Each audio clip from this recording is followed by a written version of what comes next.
BTC बिसायख'थियाव फेरगाव बियाबाव BPF हानजानि बिजाथिया देरहानो हायाखैब्लाबो फेरगाव बियाबनि टिसिएलसिसिनि मासिगिरि जानायनि उनाव बियाबनि जौगाखांनायनि बिबानखौ बानस'नानै जौगाखांलु खामानियाव आखाइ होदों आरो ओनसोलनि रायजोफोरनि जेंनाखौ फोस्रांनायाव गोसो होदों बिपिएफनि दैदेनगिरि एबा टिसिएलसिसिनि मासिगिरि बिक्रम दैमारिया।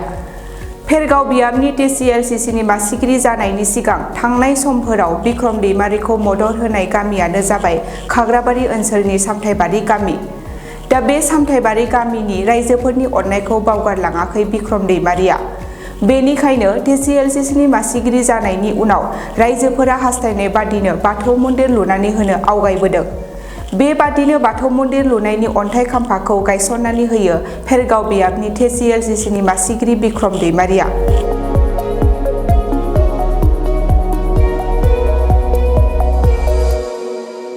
सामथाइबारि गामिनि रायजो राजाखौ आरो बे गामिनि दैदेनगिरि जेसेबां आंनि बिदा आंनि बियादै आंनि बिमा बिफानि समान रायजो राजाखौ आङो हामबाय होननांगोन।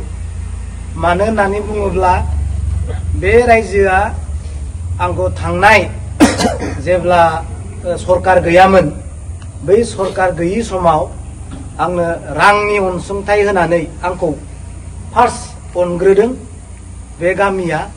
खारन आं बै मोनसे कमिउनिटि आं बानायदोंमोन।